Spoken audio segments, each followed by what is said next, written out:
So I'm just going to quickly build this because my previous recording stuffed up. So except for the camera and light, I'm going to take everything else, knock it off and build this whole scene again. And you shouldn't hesitate to start from scratch. Don't get too attached to hours of work. When you do things the second time around, it's always better. It's okay, gives you more practice. And if you want to test your knowledge, always find somebody that you can show it off on or teach. So the things that I need you to do, and I'd appreciate if you could pay attention again. So you probably have this 3D object cube. I'm going to call this a floor, and see, I don't leave it untitled, I don't leave it as a cube, I do call it as a floor. And you can see, where has it gone? It's gone to 518 in X. So let me reset it. There it is, it's come here. Now it's in front of the camera. Now if I select floor and I come over this area and press F, it actually comes or places my view in front of that object. And there I can see my camera. That's my camera. And that's my object, and I can see it in front of the camera. The floor, now normally we have a bigger floor. I'm just gonna push it down a bit. I might make it 15. What I normally do with the camera is, you see the rotation, I rotate the X a bit lower so it looks at the floor. Then the next thing I did was, I created another cube. I called this my player. It's probably sitting somewhere there. I'm going to give it a color, just a blue color, and there it is, it's sitting underneath. I'm going to give it a position of 1, so it just comes up a bit.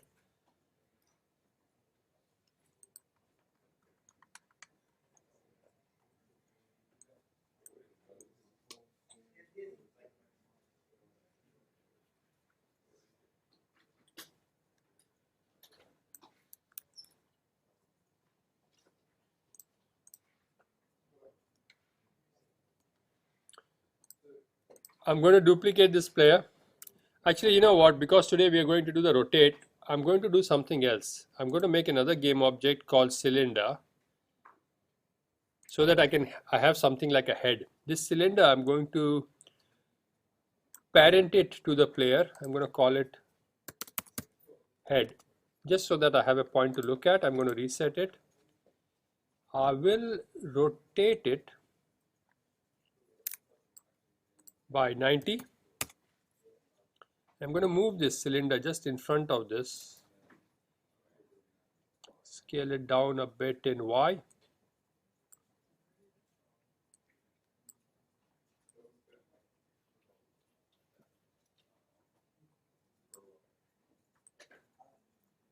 Actually, I might scale it up a bit in Y and bring it out. Give it the same color. So you can see what I have here is something like a head. See that? Just so that I can see where my cube is looking. So that's my player done. The next thing I asked you to create was an enemy. And notice, whenever I create it, I first thing go and I name it. After creating the enemy, we must tag it. If you don't have an enemy tag, you must click on add tag and create a tag. So you can go and add tag. You can see you can add as many tags. You can call things like ammo. You can have a tag as an ammo. You can have a tag as trap button, trap door button, puzzle switch. You can have anything. I think it supports spaces, but I wouldn't risk it. So I'll just go title case or camel case, trapdoor button. Now this one here, enemy, I'm going to tag it as enemy. Yes.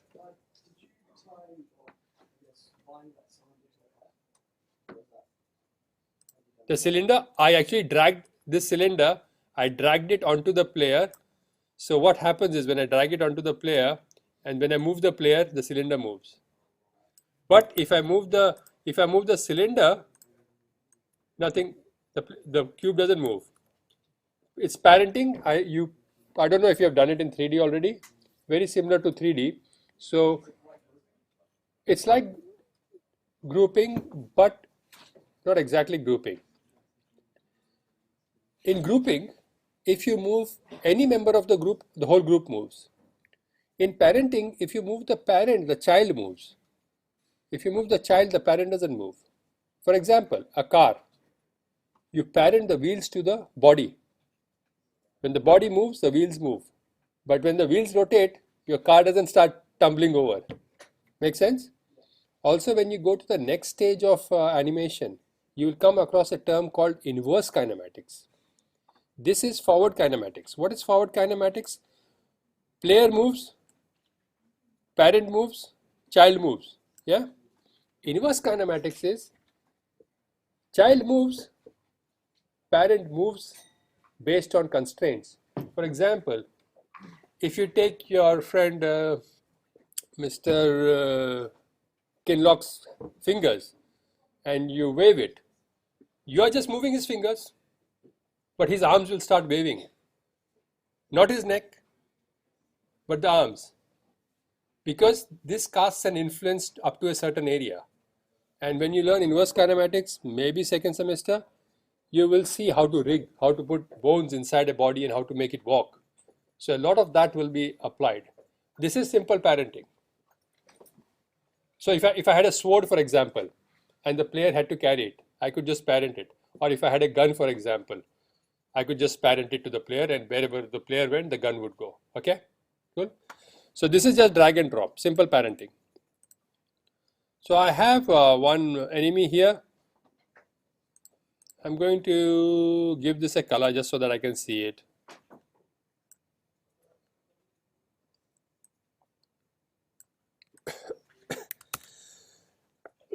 And I'm going to make a health pack. Health pack. I'll just make a capsule. Capsules make nice health packs. Give it a green color. I'm going to call it health. So a lot of things that need to be done. You give it a name, give it a color, give it a tag, and you will know if you haven't attached a tag because your script won't work if you haven't given it a proper tag. So I've got a health pack. I can copy it. I can have 3 of them, but when I do the scripting, I'll copy them. So one player, something that erodes my health and score, something that boosts my score. Now the UI, okay? These are the 3 things I have. Now for the UI. So those of you who had trouble with the UI, so game object UI text. So this is going to be my score title, not the score that is changing. And even if you haven't got a font, you could probably go Arial black. I'm just going to take Arial here and font style bold. Just make it a bit thick, just so that I can. This will say score, but here the name on top will say score title because these are the things I'm going to drag later. So score title, unless I hit an enter, it doesn't register. If I press the Alt key, click here and Alt, top right. So now it's on the top right. I'll align it to the right and use position X to move it slightly to the left. We'll also bring it a bit down. Score, bold. Bold and italic or just bold?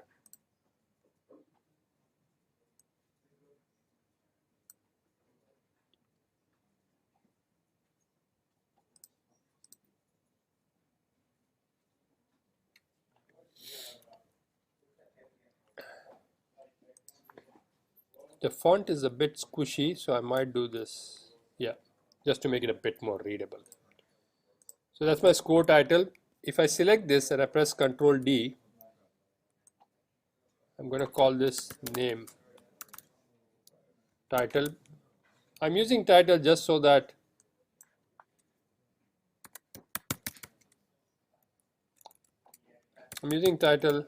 I can differentiate later on.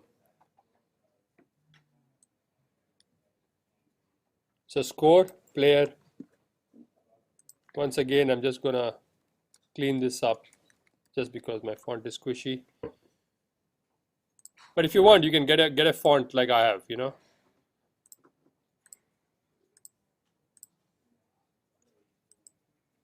So I've got score, name, title.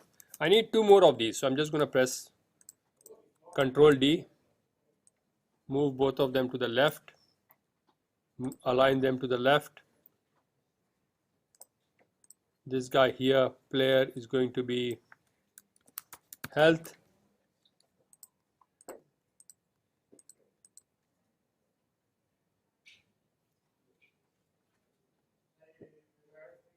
And this one here, this is a health title, it's not my bar.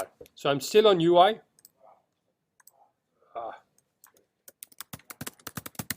Don't forget to hit enter. And we need coordinates. So this is position title, and this will be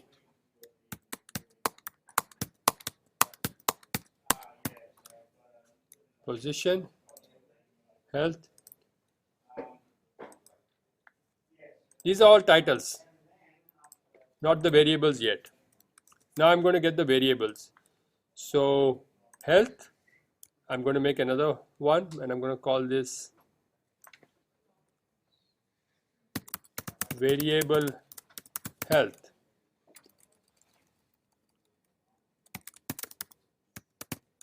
Var health. Oh, I don't need var health because my var health is an image. So that will be var position.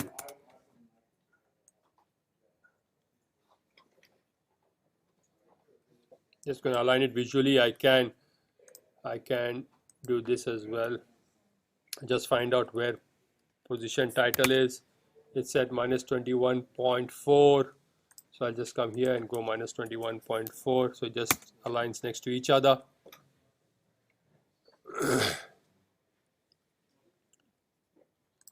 Then make a copy of it, Control D, and I'm going to call it var score. And score, I will not only right align it, I'll bring it to the right.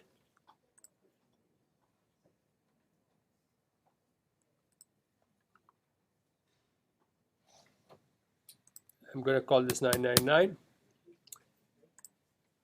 Just going to make these things yellow in color.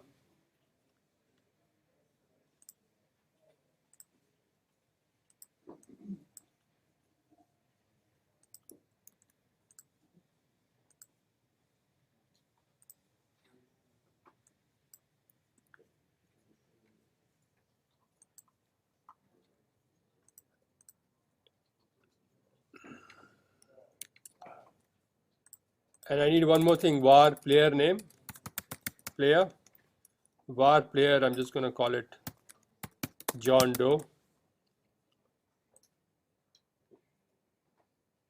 Now each of these, to make it readable, I did assign an outline and gave it a value of 2 and 2. You can see sometimes when you give an outline, your things get readable.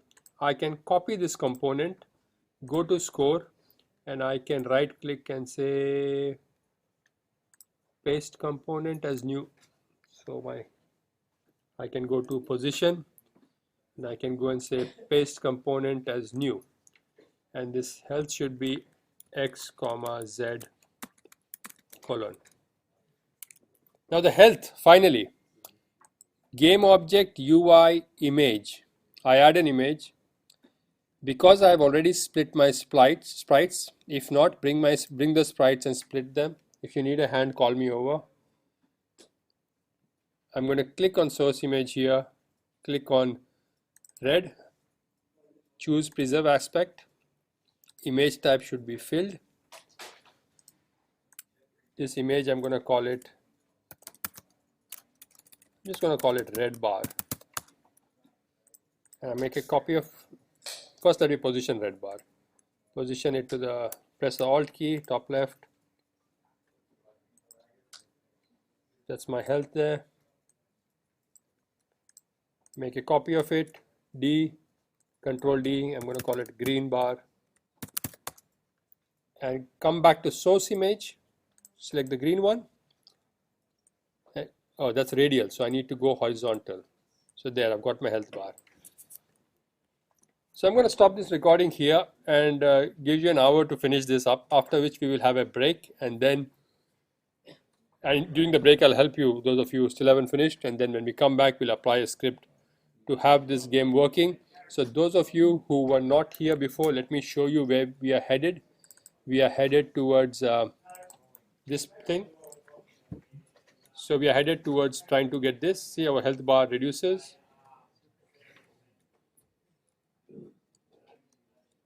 Okay,